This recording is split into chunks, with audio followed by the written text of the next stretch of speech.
That was said before we went live. What? Hey, y'all, welcome to Cross Political on the Fight Laugh Feast Network. Pastor Toby, Chuck Knox, and the Water Boy. And we got our boy, Justin Johnson, from over the Seattle area, and his kids are out in the audience.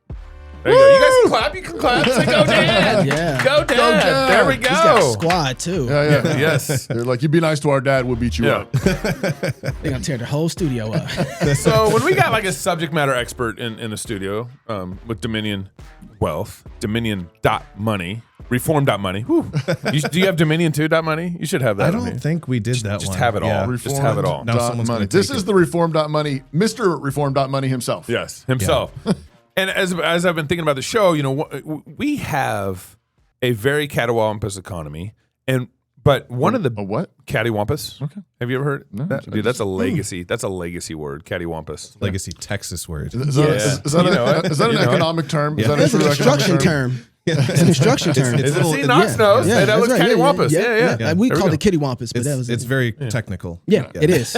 We knew exactly what was going on. Like Oh, an that board's engineering bent. thing. Like our economy. Yeah, exactly. And we have this very much, kind of this economy that's driven in some sense by short-term, desire for short-term, gain or short-term, what's the word I just said Returns. earlier? Yeah, not even short-term returns, but satisfaction, gratification. Instant gratification.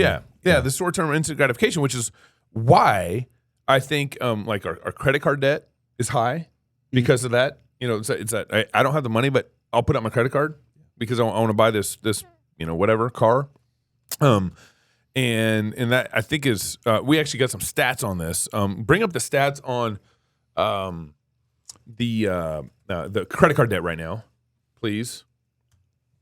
And you can see kind of outstanding credit card balance from 1999 to present. So, I mean, just look at it jump. And look at what year it jumped.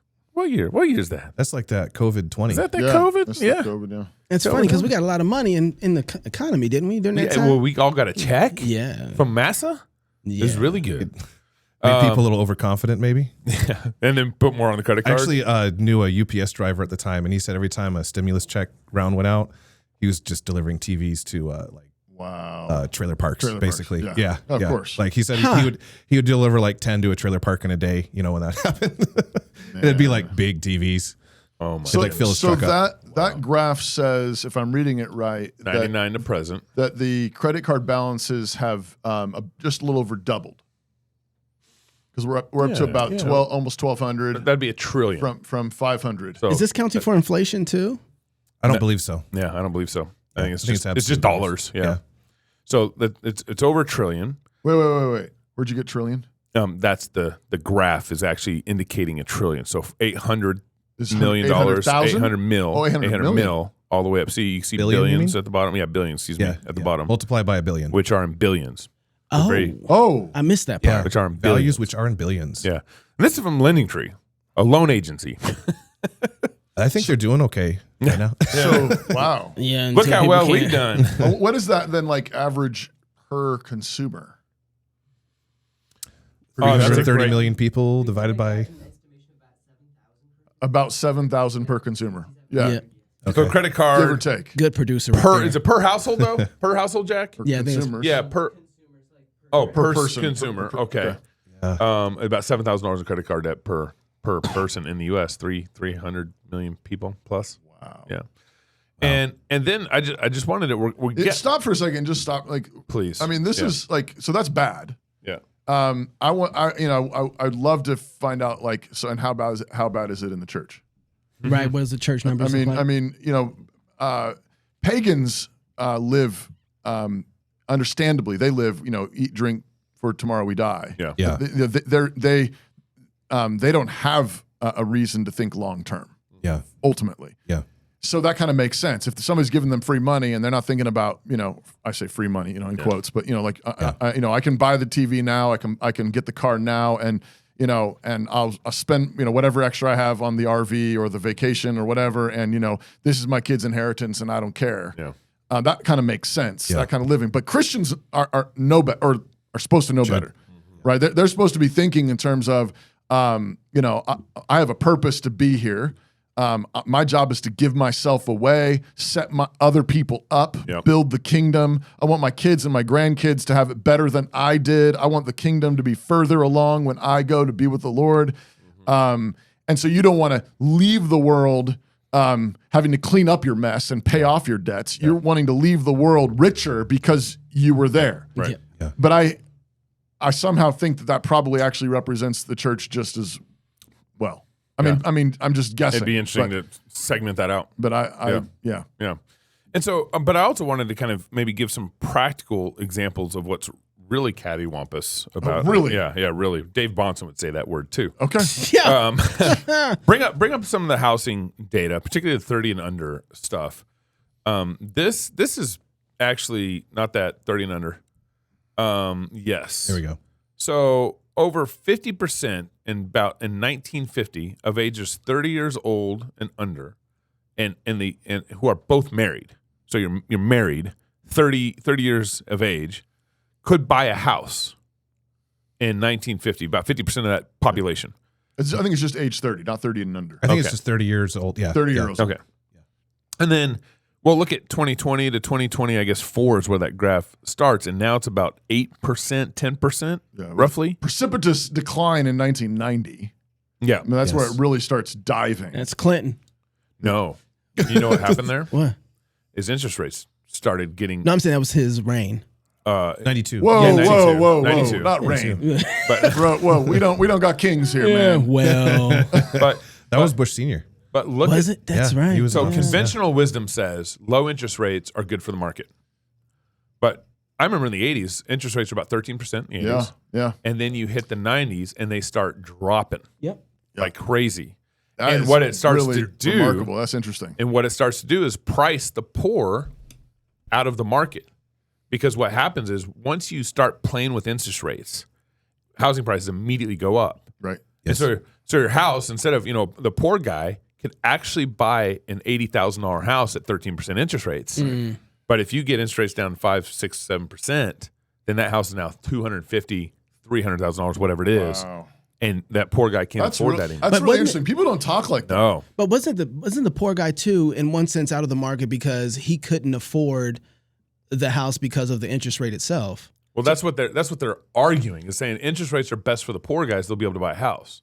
But what I'm saying is high interest rates are better for the poor guy because it keeps the houses low and actually within range of him being able to buy the house. Yeah, That's why 1950s married couples could buy a house at age 30.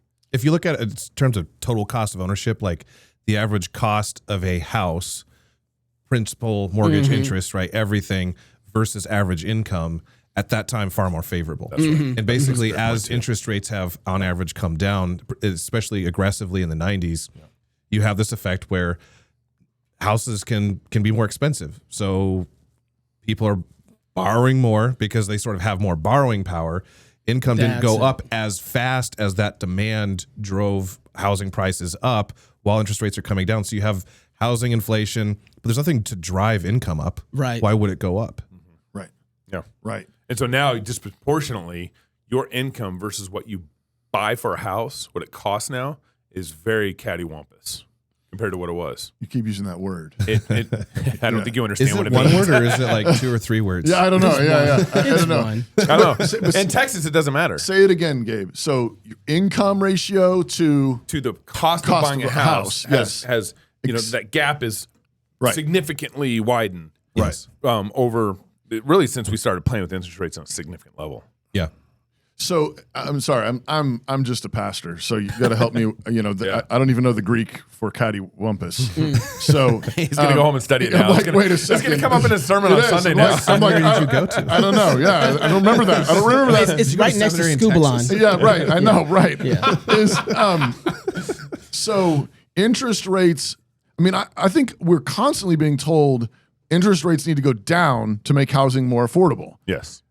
But what that graph just said and what you just said, Justin, is that as interest rates go down, housing prices actually go up. Yes. That's right. So this is what Gabe was just talking about with like delayed gratification, instant gratification. Right. So yes, that happens in the very, very short term.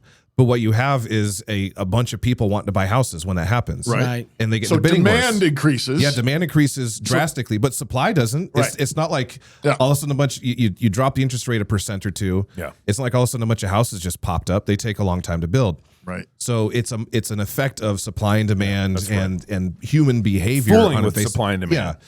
Because what happens is what is supposed to drop pricing in a traditional market setting, what drops prices? Supply. Increased supply. Right. Yeah. But if you So a builder- if the housing prices drops or go up and there's no change in supply, it's a third tool or third party or something shenanigans is happening to change that. So Which in this case would be interest rates. is so like now is it? I mean, it's the Fed that kind of regulates interest rates. Has that always been the case? Yeah, I mean it's been that way since the 70s. Yeah, 70s or so. Yeah, and the Fed has been around since the early 1900s. And is that because they kind of insure banks that lend? I mean, how does that work? What's the connection? Yeah, basically, yeah. So the Fed sets interest rates. Because I mean, like I borrowed from like blame it all on Wilson, Woodrow Wilson. Woodrow Wilson. Yeah. But I borrow from some bank, but why can't they set the interest rate that they want? Because the terms of the loan are set by the Feds because they are backing the loan, right? So you got Freddie Mae, Fannie Mae. They're the ones that are saying, hey, if this loan goes upside down, we will back up the bank if you follow our guidelines. And their guidelines state you sell a mortgage at this interest rate, and this is how the individual qualifies. This is what their debt to income needs to look like, credit ratings. They set those standards. Exactly. Yeah. So if you follow the standards, you're backed up. So a bank, you can get a loan on a house that's not federally backed. Your interest rate's going to be very, very high, and those are usually going to be like high risk individuals because those and those higher interest rates are a protection for the lender because they don't have the federal government that prints money. Yeah, that is the insurance for the loan. That's right. Okay. Yeah. So help me real quick because I want to think, just kind of maybe live in fantasy world. What should have happened for that group in 30 and up to have more of an option to buy a house? What would have been? It would have been builders saying, oh, wow, we have affordability to buy this land. We're going to buy and build a bunch of houses on it.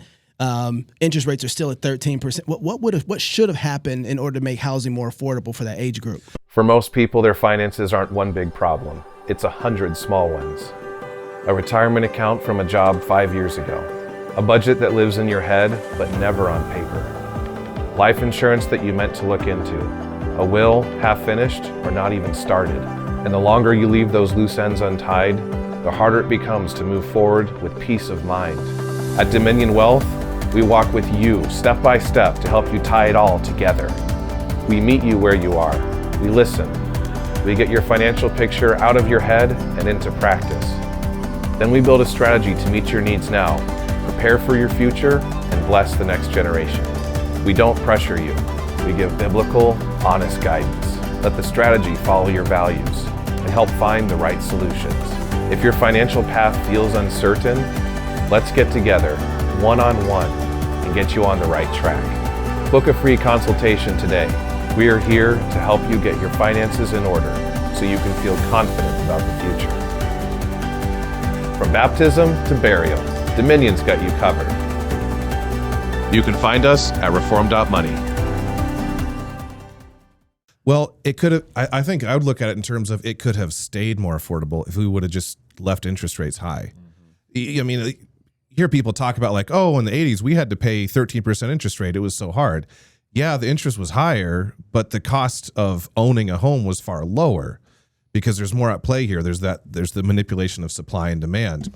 So I would more think of it in terms of staying more affordable because at this point, you can crank up interest rates, but now the house. So like the effect that would have is very questionable because now your cost of owning a home is going to be much higher. People that already are locked into lower interest rates, they're going to want to stay. Right. So they're not selling. No. Like I mean, personally, I'm locked in at the bottom. I've got like a 2.7%. Like I bought at the bottom of my last house. Why would you refi or do anything? Why would I want? Yeah, I like. If I moved to buy a house of the same value today, my payment goes up drastically. So you're not going to have an increase in supply because people are locked in. So we're kind of in a catch-22 at this stage unless builders are capable of building houses that are more affordable, which is not Yeah, you're laughing, right? Because this is the thing. Like, did tariffs help that? No. Not at all. Because like we don't build all of our windows and siding. We import most of it, and our doors and everything else. A lot of that's imported and impacted. Like tariffs impact that. So the supply of or the cost of a lot of the materials has gone up during this time. And so if you increase interest rates, like so, there's a potential for, if you were to crank interest rates up, there's a potential for a sort of housing crash. Because you'd have this like potential for huge demand, but like now there's no supply, nobody can get it, and so eventually people are going to have to buy something. So did you just automatically make it so that everyone that was locked in is now a land baron? Because that's it turns owning a house into basically this sort of generational wealth type of system. Yes, that's the only way I see it. That's what could happen. You could actually further divide basically the new upper classes. That's right. Hey. Before it all went down, you had a property. Good for you. You're now like the upper class. Even if you just had your single family dwelling, because nobody's buying a house, then we'd be like in Europe, essentially, where it's almost impossible for most people to even think of buying a house. Wow. So that could be the situation if we did that. So I'm not trying to propose a solution here as far as like what the Fed should do, because we are in a sticky situation. I mean, with the solution, I bring a different message. I'm not preaching to the Fed. I would say, and the Fed. The Fed should have never been created. But I agree. Because we're in this system, this is how it works. Right. And a lot of people want interest rates to go down. That would probably be also catastrophic and that's for what, different reasons. That's what Trump has been demanding. I mean, That's what he's been demanding. There's been this sort of fight with the Fed chair Jerome Powell over like, why are you not bringing the rates down? And like he's even been. I got noises going on in my head. Don't worry about it. Gabe's over there got the producers I got him working producing. on stuff. Oh, okay. And I just got sound effects. Yeah. It's like happy sound effects. Oh, is it like things are happening? The Fed just lowered the Everything you interest say rate. something good. Ding. Well, so if the Fed, the most, I don't know, sure way to manipulate inflation is to raise and lower the interest rate, the prime interest rate, right? Yeah. So we just came out of a time where inflation is now kind of slowed down. We're doing okay. It hasn't, but if we were to say bring interest rates back down, you'd probably see an increase in inflation. That's why we had inflation during the Biden administration. Yeah. Interest rates were low. And stimulus money was high. Yeah, so 3 stimulus packages. And it had a multiplying effect. What's, you have the two. What's the connection between low interest rates and inflation? Yeah, so Easy money. Yeah, that's really what it comes down to. Is people have more access to borrowing, and it's going to drive more spending. And when you have more spending, you're going to typically have the price of goods is going to go up because now you have reduced supply, increased demand. Money is superficially cheaper. It is, and it's artificially below the market. Right. You've injected a bunch of liquidity into the situation, but in the form of but it's debt. borrowed. It's funny money. Yeah. Right. Okay. Yeah. So then does that create a type of people that then don't want to work hard because it's so accessible to get money? I suppose that could be, if you have that on top of welfare programs. Right. Like, well, we just all went through a welfare program inside of COVID. Yeah, basically. Yeah. And what that produced was like short-term, and if you look at what COVID did to businesses, it squeezed small businesses and blew up large businesses. It was a wealth transfer. This is exactly what is happening to the tariff situation. Yes. I just talked to a guy a couple weeks ago. He's this big CEO of a company that basically works with partners like Amazon and big companies that need shipped goods. And he was just telling me, it's like, I've known the big companies are doing fine in tariffs. Yeah. Like I've known Yeah. multiple small companies have shut down because of tariffs. Yeah. Killing Don't- smaller companies. Don't be in small steel businesses. or anything that's like hefty like that. Yeah. New tariffs on there. Small businesses, Yeah. right? Right. And Well, no. I mean, larger businesses too. It just depends on what part. he didn't comment on that. He just his comment was just one like, of the interesting things about large businesses, though, is like think of automobiles, right? Mm-hmm. There's only a few manufacturers left in the United States, so they all just and their supply chains all work the same. Yeah. Their steel comes from China. Right. Right. So like it's not like you have the ability to compete because there's different supply chains. They all just kind of go up unilaterally. And people still need cars. You might have a reduction in how many cars are bought or something like that, which can be, by the way, easily manipulated with interest rates because most people finance their cars. Right. Oh my goodness. Yeah, so like it can be a compounding thing, but they'll do fine, right? Because they all just raise their prices to meet the new tariffs. And then they make the government pay for it. Yeah, Ultimately. make the government. Yeah, because the government us. pays tariffs, Yeah, right? yeah. Like, and so then you have on like then go like small businesses. They might be importing goods from different places. They're not as, there's many more of them, right? So how many businesses, I don't think of anything random here, make T-shirts? Right. How many businesses are importing T-shirts? Thousands? A million? I don't know. Yeah. So like, and they can import, materials from all over the world. So you could have more competition in that space, but these are smaller businesses. Yes, they get squeezed in a particular way, but the larger businesses, they just have more buying power. They have more ability to even manipulate the market.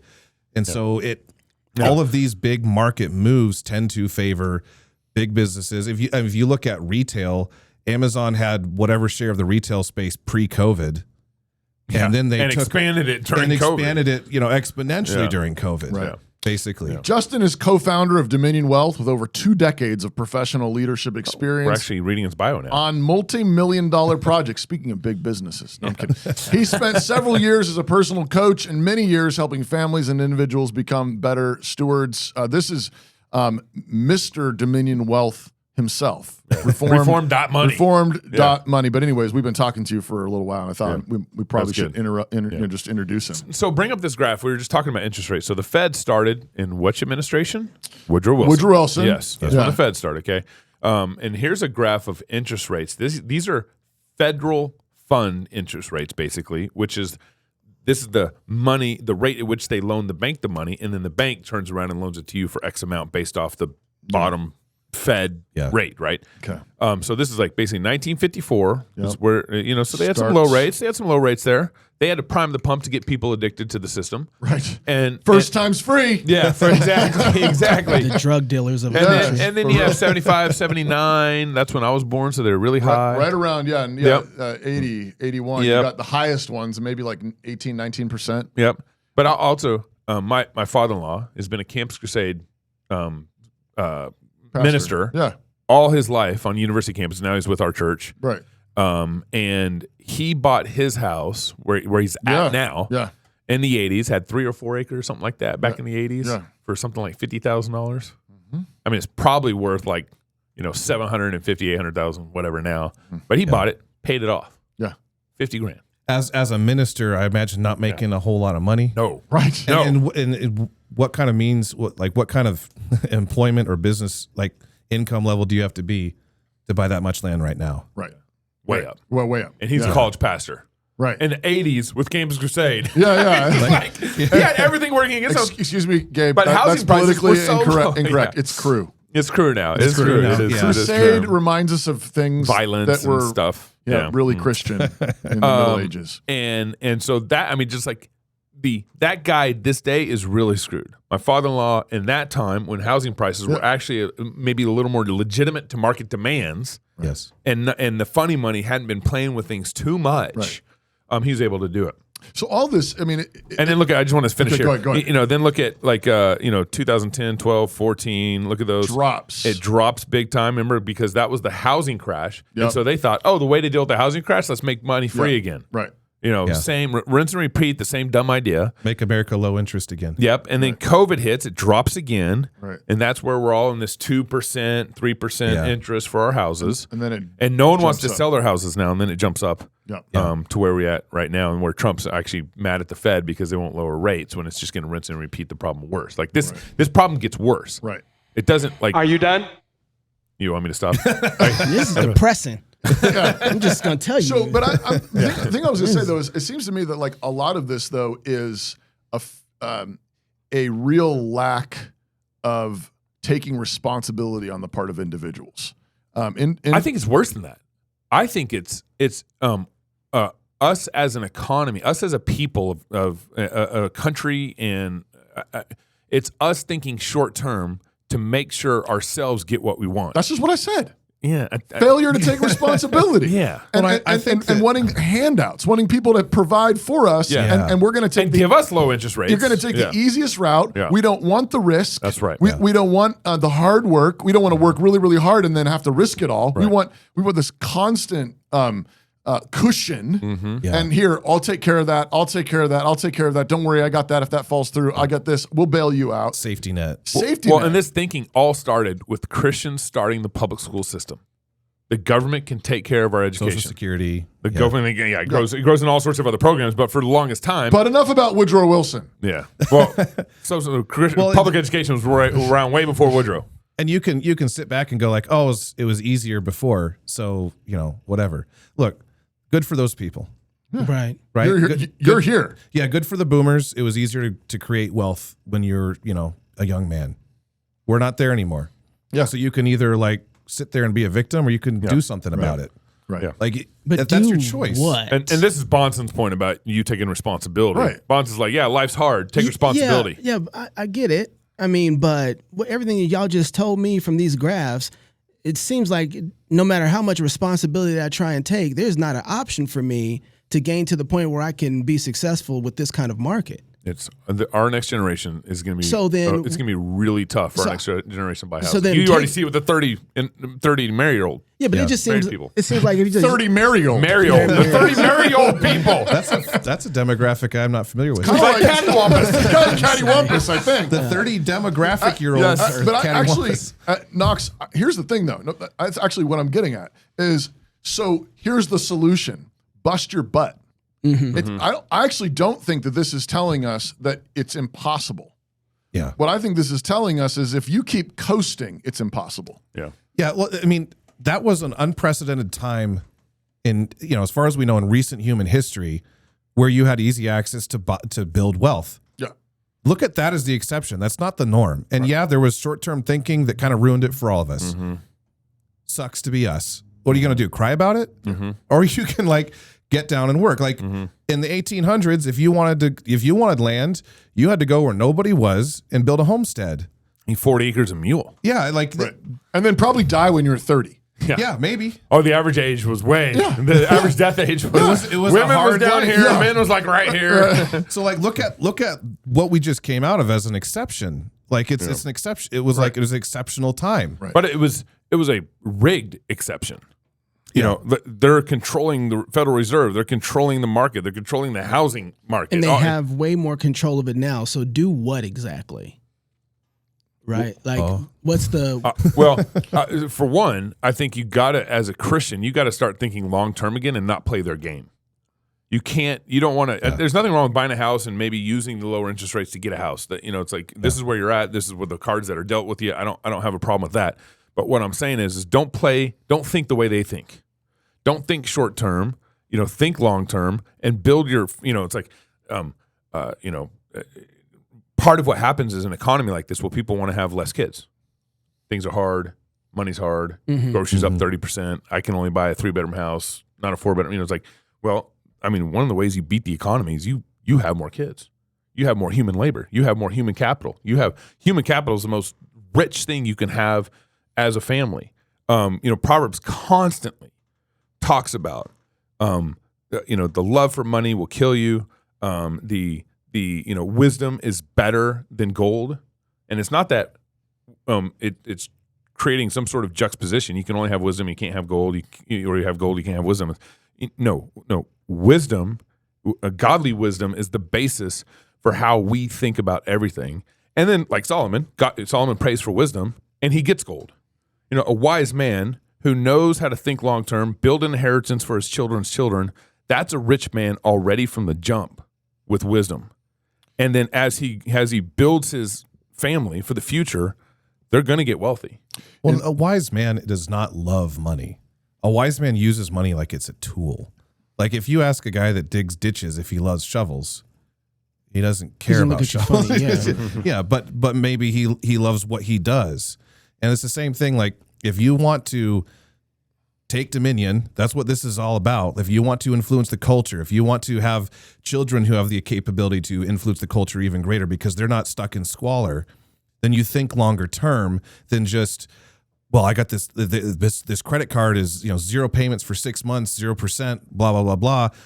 I could get away with buying these things now, and I get a bigger TV and all that. Like, what are you spending? Are you spending your children's inheritance when you do this? Like, at what cost are we participating in these consumer type of behaviors when you could be building towards something better? And yeah, you kind of didn't have to do it 30 years ago, but if you want your children to go somewhere, It's really, really hard to build wealth from zero right now. It's the hardest it's been in our lifetimes just because it keeps getting harder. The solution is not to go figure out ways to play with debt in the, and buy more stuff. We have more stuff than we've ever had. If you look at some of the numbers that 40 years ago, there's counts for how many objects were in people's houses. Yeah. It's multiplied. Now, houses are bigger and we have way more stuff and less children in them, by the way. So they're less productive. Oh, yeah. No, yeah. The boomer generation had a lot more kids and a lot smaller houses. Yeah. So and less stuff. Yeah, a lot less stuff. Yeah, like we're spending a ton of money on gadgets and toys and junk that we throw in the trash. Yeah. You need a bigger TV every year, all that kind of stuff. If you continue participating in those behaviors, you're perpetuating this system because this system incentivizes that kind of behavior. Proverbs 13:11 says, "Wealth gotten by vanity will be diminished, but he that gathereth by labor shall increase." That's like one of the verses that it's like hitting me. It's like, I think that's what happened. Like there was a bunch of wealth gotten by vanity, full of arrogance and pride and just feeding appetites and creating this. And that would be consistent with our nation rejecting God. Yeah, godless, as that vanity wealth happens. Society. But the one who gathers by labor, the one who just says, "Lord, I want to provide for those you've given to me. I want to bless those around me, and I'm going to work hard 6 days, rest 1, tithe faithfully."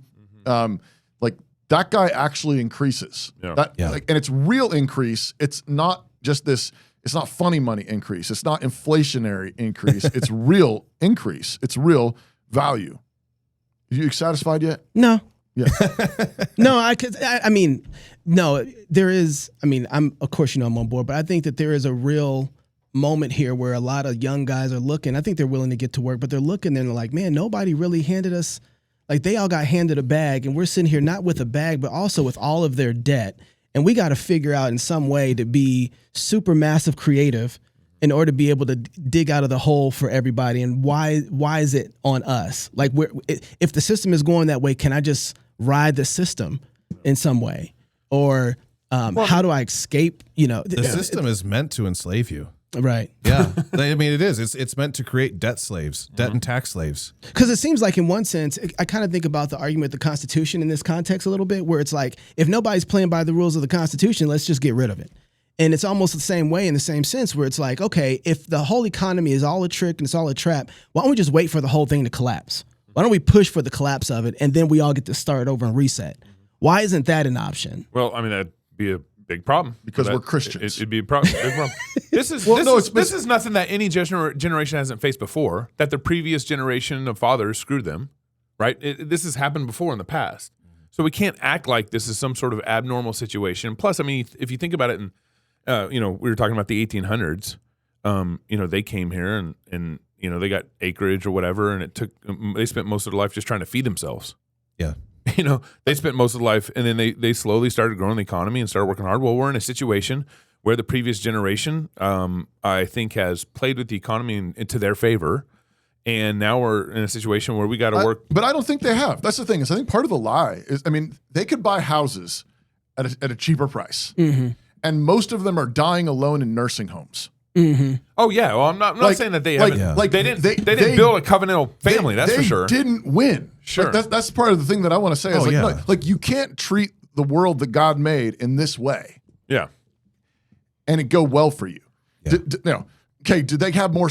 Did they get more stuff? Did they have bigger bank accounts? Would they buy a house at a cheaper? Yeah. To what end? But to what end? Yeah. A whole bunch of them are dying alone in nursing homes. Yeah. Super sad.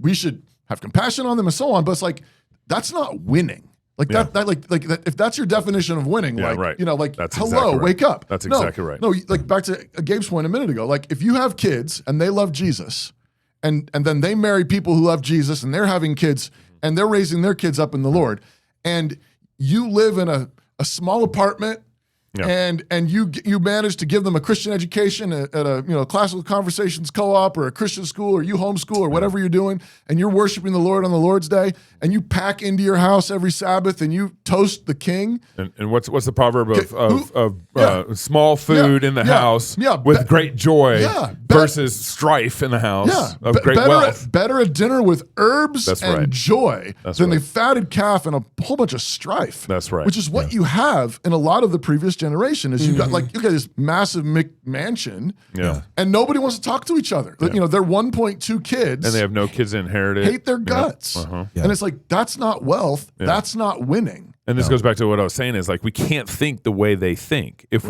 are we going to function in God's economy the way God wants us to function, or are we going to try to compare us and our success or lack of success in America's cattywampus economy? Mm-hmm.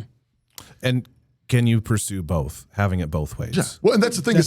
But the thing is it's that requires the long-term thinking. It does. So that's why it's like, okay, I gotta build my army. And if you have nothing, then first you build your army. First you gotta raise those kids, feed them, disciple them, clothe them, disciple them, and maybe that's all you do.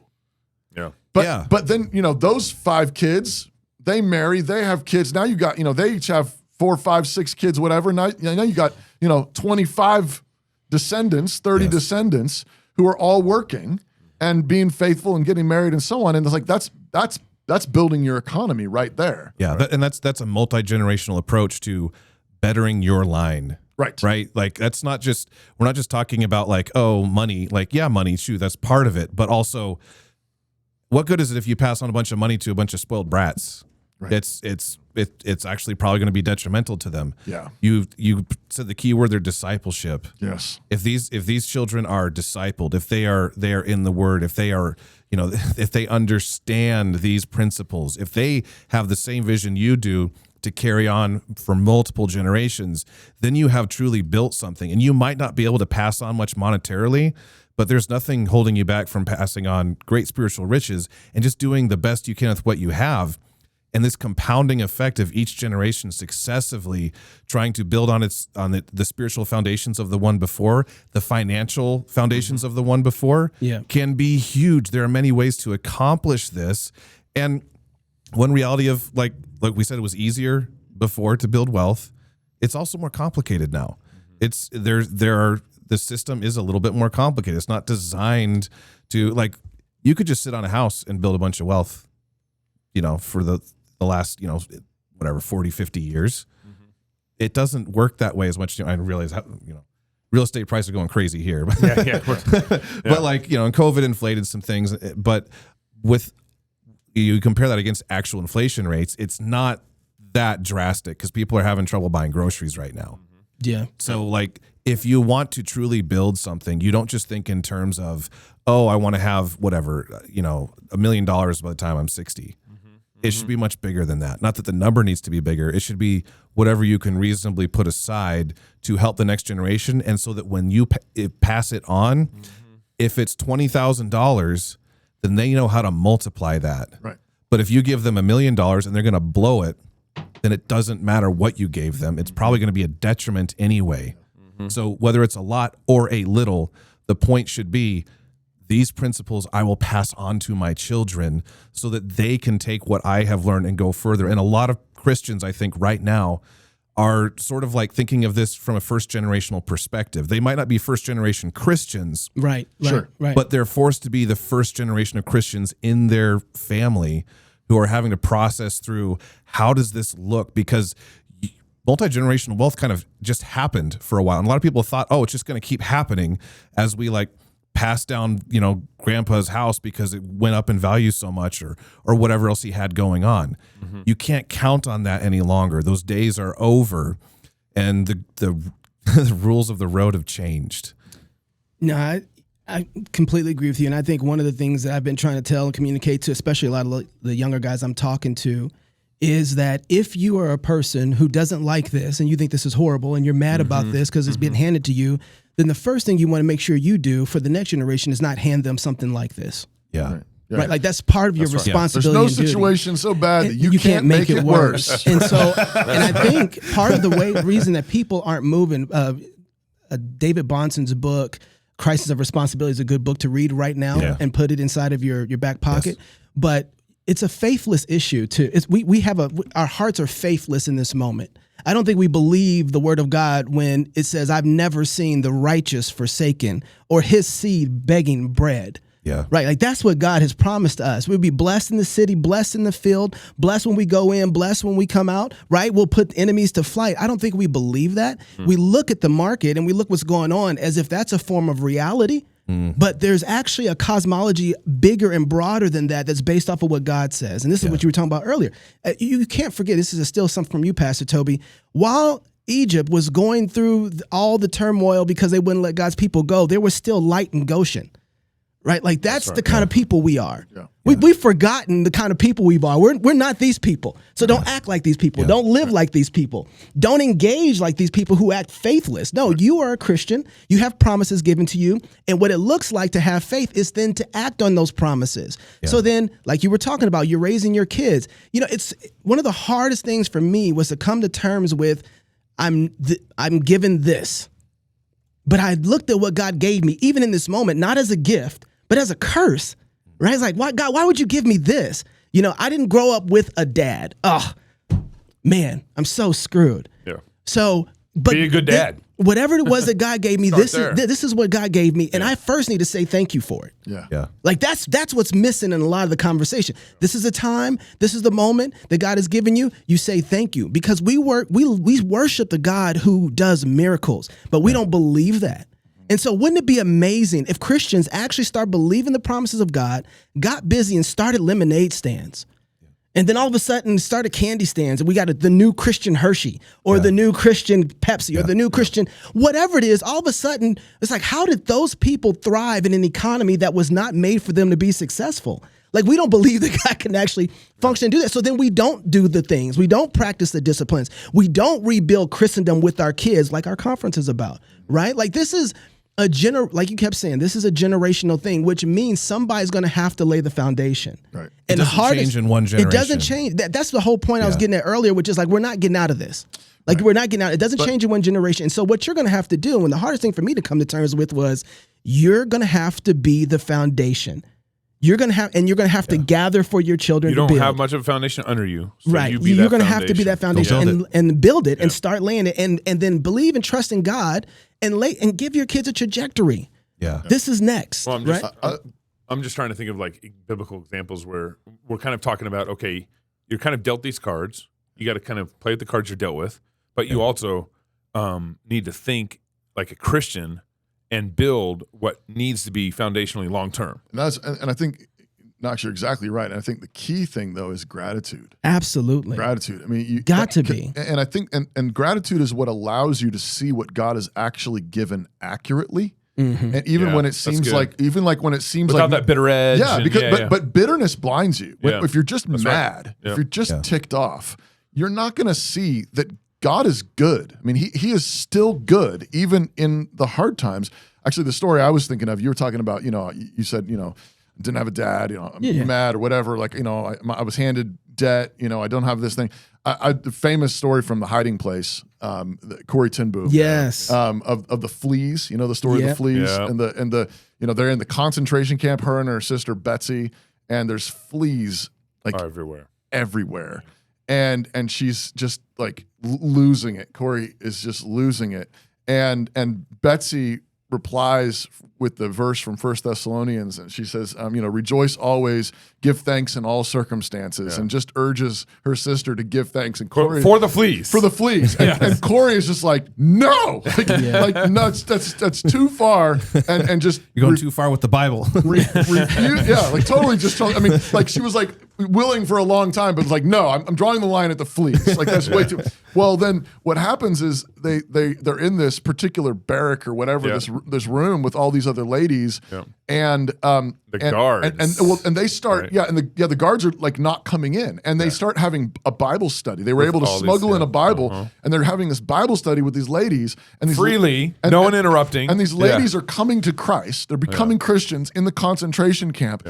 And it comes out later that the reason why the guards wouldn't come in and bother them was because of the fleas. Right. The fleas like kept them away. And so she's like, and it's just like this light bulb moment where it's like God actually was giving us a gift in the fleas. Yeah. Like God did that. Like and if God will do that with fleas, then why will your God not do that? And can we identify too the looking back as envy? Mm-hmm. Yes. Like that that seems like covetousness. It is. like, Absolutely. cool. That's great that generation had something easier. That's good good. for them. Yeah. You don't have that now. Yeah. Yeah.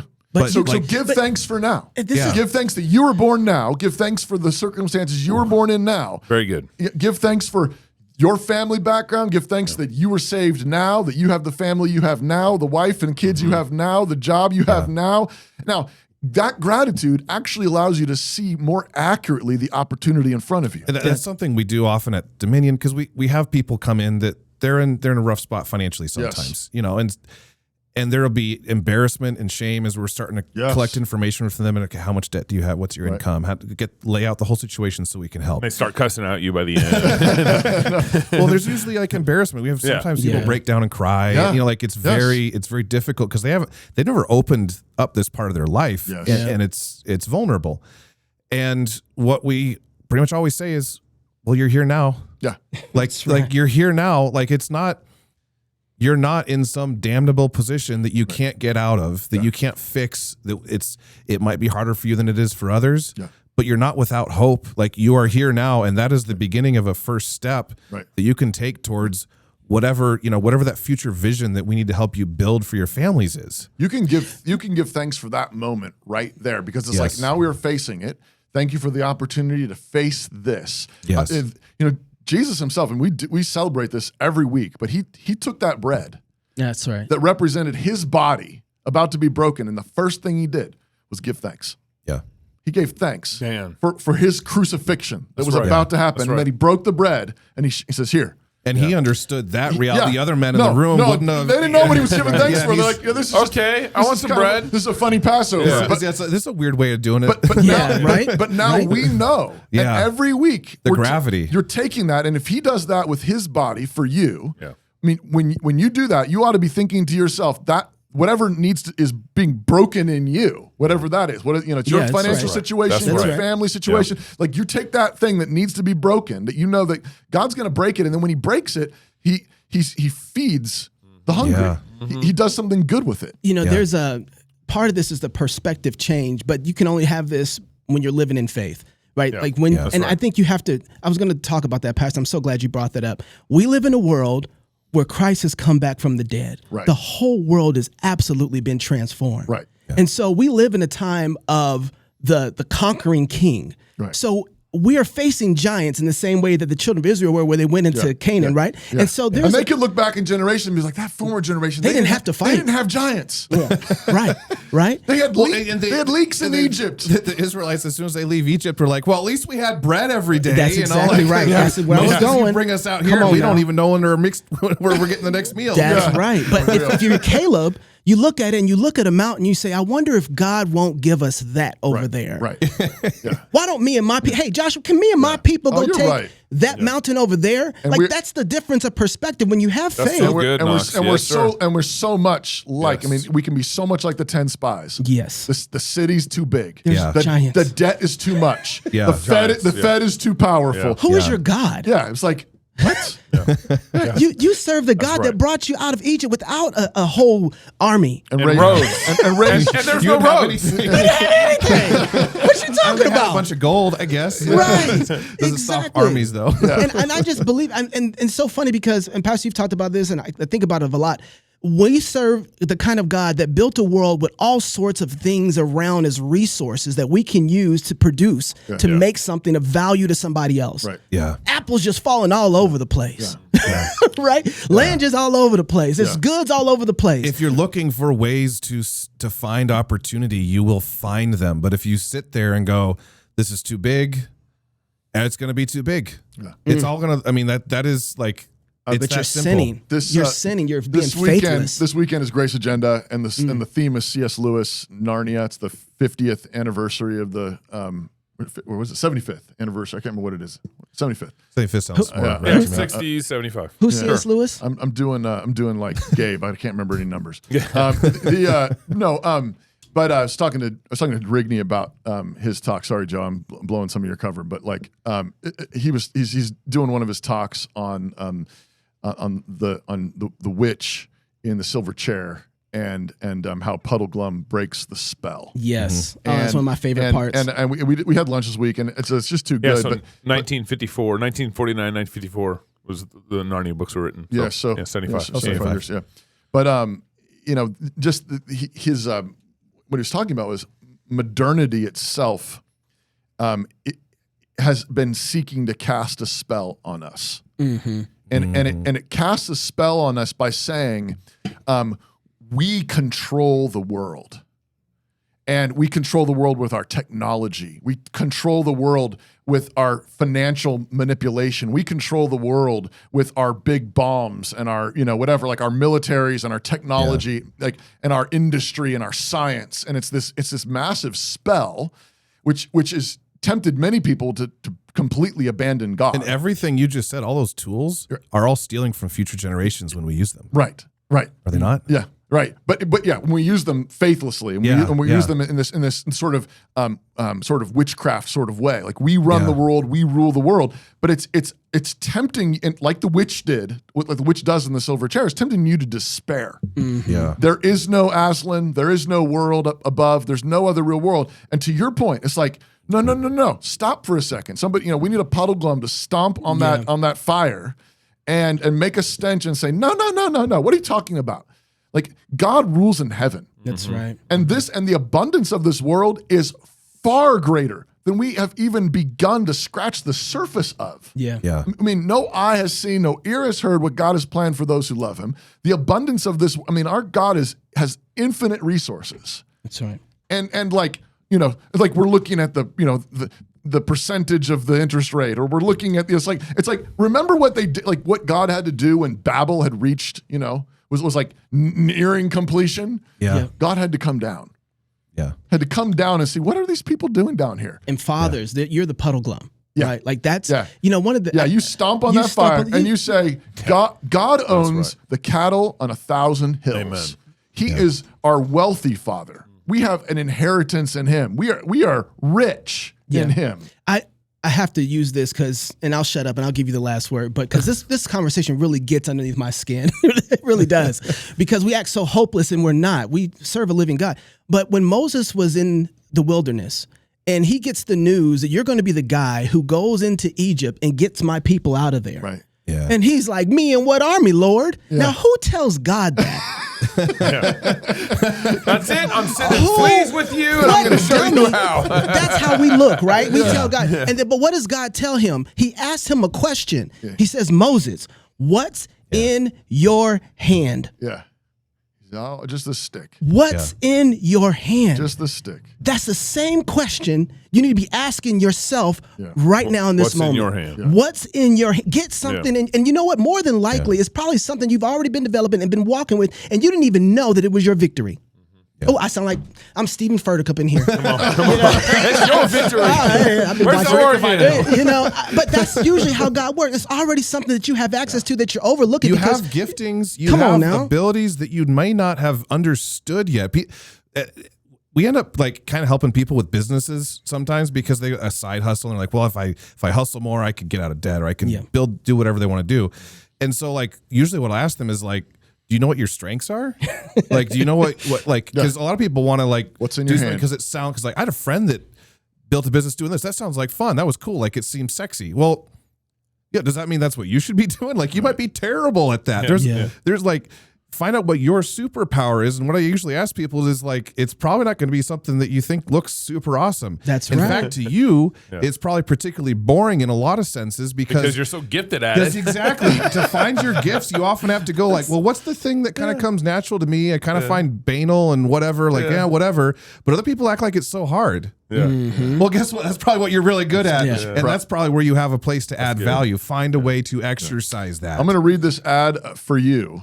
Ooh, and then you're going to good. add whatever you want. Yeah. So whatever you guys are Add doing. to the ad. Okay. You listen to Cross Politic because you care about seeing Christ's lordship over every area of life, including the civil realm. But establishing righteous laws and a just society requires resources. That's where Dominion Wealth Strategist comes in. They're not just here to help you survive in a broken system, they're here to help you reform it.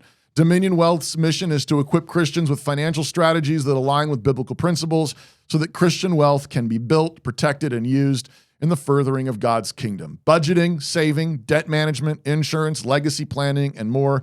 Dominion Wealth is about giving Christians the tools to take the Dominion mandate seriously. The push to establish righteous laws doesn't just need voices. It requires money, resources, businesses, and families committed to active, multi-generational faithfulness and the empowering of individuals like you to give generously from a position of security and strength. Too many people are trying to pour from an empty cup, but Dominion will ensure yours runneth over. Christ will reign and every knee will bow. Let's prepare for that future together and build one of the means to make it happen. Book your free consultation with Justin at reformed.money today. From baptism to burial, Dominion's got you covered. So book your free consultation at reformed.money today. Who came up with from baptism to burial? That was so good. That was mine. That was so good. Josiah and I were coming up with some things, and I was like, dude, we got to do. And you guys are doing church consultations now? We are, yeah. So we just started. We just put the material together. So we'll fly out to someone's church anywhere in the country. Wow. For spend a whole Saturday and help. However many people want to show up, we'll bring materials and everything else. Yeah. Just fly us out there, and we'll give a whole presentation on how you can sort of transform and build a long-term vision for the financial future of your family that could span multiple generations. We'll help you assess where you are, what your needs are, and help you chart a path forward. That's no matter where you're coming from. Bro, thank you. Yeah. Reform.money, right? Reform.money. Y'all better use that. Go ahead. You got the last word, brother. What else? Yeah. Anything else? Otherwise, I just want to give people hope. Like, you might be someone that's listening to this and you're like, you're good? Well, cool. Then meet with us anyway. We can probably I'd love to help you. But either way, biblical principles work because we serve a great God. Do not despair of market manipulations and other stuff happening and the stuff we talked about. These are factors in how it's what we have to deal with. But we serve a great God. And Dominion does exist to help inject those principles into your life. We'll meet you wherever you are, help you chart a path forward. We can provide the services you need, and we'll just be there to listen and to help give you what you need to move forward. We'll work with any household, anybody.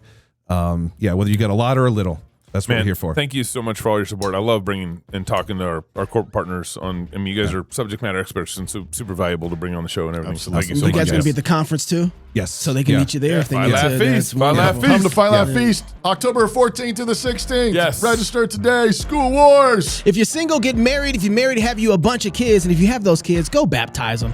Until tomorrow, love God with all your heart, soul, mind, and strength. Love your neighbor as yourself. Go fight, laugh, and feast. This is Cross Politic. Take the